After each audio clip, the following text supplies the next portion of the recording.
દ્વારા આપણને નંબર્સ જે છે એ ગઈકાલના સેશનમાં એક જાહેર થતા જોયા. ભારતીય આઈટી કંપનીઓ માટે જે રીતે લાર્જ કેપ મિડ કેપનું અત્યાર સુધીનું એક પરફોર્મન્સ Q3 અર્નિંગ્સમાં આપણને આવતું દેખાડી રહ્યું છે અને એ પણ એક મહત્વનું રહેશે. અને સાથે સાથે જોઈ રહ્યા છીએ કે એક ડીપસીક જે છે એને લઈને પણ એક થોડું કન્સર્નને ચર્ચાઓ થઈ રહી છે. ચાઇનાનું જે સ્ટાર્ટઅપ છે આ બધા વચ્ચે ગઈકાલના સેશનમાં તો એક કહી શકાય કે માર્કેટનું કન્ટ્રીબ્યુટર એક નિફ્ટી આઈટી જ સાબિત થયું છે. આઈટી કંપનીઓમાં જબરદસ્ત એક મજબૂતી હતી, પછી નિફ્ટીમાં હોય કે F&Oમાં બધા ગેઇનિંગ કાઉન્ટર્સ હતા. તો કઈ રીતે આઈટી માટે તમે સમય જોઈ રહ્યા છો? મારા હિસાબે આઈટીએ ઘણું આઉટપરફોર્મન્સ ઓલરેડી આપી દીધું છે.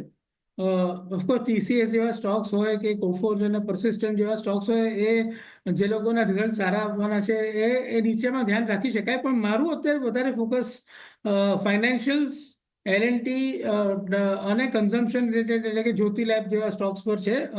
હું ડિસ્ક્લેમર આપી દઉં છું, આ બધા સ્ટોક્સ મારા પોર્ટફોલિયોમાં છે અને કોઈ ઇન્વેસ્ટરે અત્યારે એના પર એડ કરવાની કોઈ જરૂર નથી અને દરેકે પોતપોતાના ફાઇનાન્શિયલ એડવાઇઝરને એડવાઇસ લઈને જ કામ કરવું જોઈએ, કારણ કે મારા view medium term to long term માટેના છે.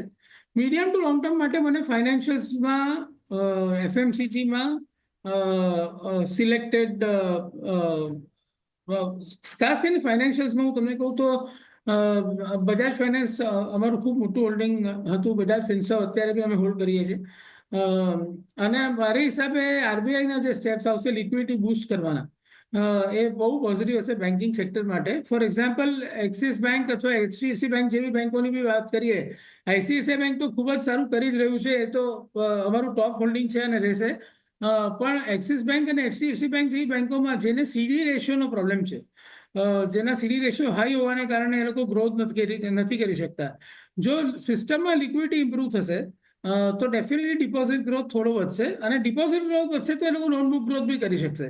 તો મારા હિસાબે, અને એક બાજુ તમે જુઓ તો બીજો મોટો પ્રોબ્લેમ અત્યારે જે સિસ્ટમમાં છે અનસિક્યોર્ડ લેન્ડિંગનો, તો ગઈકાલે બજાજ ફાઇનાન્સના રાજીવ જૈને બી કોલ પર કીધું, એની પહેલા ICICI બેંકે બી કીધેલું કે આ વખતનો જે પ્રોબ્લેમ છે અનસિક્યોર્ડ લોનનો એ પાસિંગ ફેઝ છે. 2 થી 3 ક્વાર્ટરમાં મેક્સિમમ સોર્ટ આઉટ થઈ જશે, કારણ કે આમે અનસિક્યોર્ડ લોન તમે શોર્ટ ડ્યુરેશન માટે આપો છો અને એમાં બી જે લાર્જ કેપ બેંક્સ જે લોન આપે છે એ પોતાના નોન કસ્ટમર્સને આપે છે, એટલે એમાં એટલો મોટો પ્રોબ્લેમ બી નથી હોતો જેને કારણે આટલું બધું બીટિંગ બેન્કિંગ સેક્ટરમાં થાય. તમે જુઓ આજે SBI 7ના PE પર છે, એક્સિસ બેંક 10ના PE પર છે આફ્ટર સબસિડરી વેલ્યુ.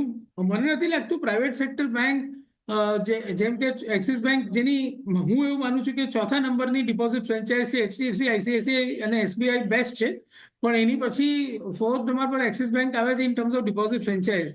એ 1.2 ટાઈમ બુક પર મળી રહ્યો છે, 10ના PE પર મળી રહ્યો છે, જસ્ટ બીકોઝ કે એમાં ગ્રોથ અત્યારે નથી અને ગ્રોથનું મેઇન રીઝન છે લિક્વિડિટી. લિક્વિડિટી જો RBI પ્રોવાઈડ કરશે તો ડિપોઝિટ ગ્રોથ થશે, ડિપોઝિટ થશે તો એડવાન્સીસ ગ્રોથ થશે. અને અનસિક્યોર્ડ લોનનો જે પ્રોબ્લેમ છે એમાં એટલો બધો નથી. એ લોકો માઇક્રો ફાઇનાન્સ સેક્ટરમાં એ લોકોનું hardly 1% of the loan book છે. તો મારા હિસાબે મોટી ઓપોર્ચ્યુનિટી જે છે એ NBFC જેમ કે બજાજ ફાઇનાન્સ, બજાજ ફિન્સર્વ, ઘણી બધી ચોલા એ જે છે અને બેન્કિંગમાં Axis bank, ICICI bank, SBI, આ બધા વધારે મોટી ઓપોર્ચ્યુનિટી છે આઈટી સેક્ટર કરતાં કમાવાની. તો આઈટી કરતાં અગર તમે ખાસ કરીને બેંક્સ NBFC ફોકસમાં રાખો છો તો બજાજ ફિનાન્સ આજે એક નંબર્સનું રિએક્શન પણ આપશે. એક ફોકસ રાખવાનું છે બજાજ ફિન્સર્વ, ચોલા ઇન્વેસ્ટમેન્ટ, બેંક્સમાંથી એક્સિસ બેંક, ICICI બેંક, આ બધા પર એક ફોકસ રાખી શકો છો. તો એ સાથે જ સમય થયો છે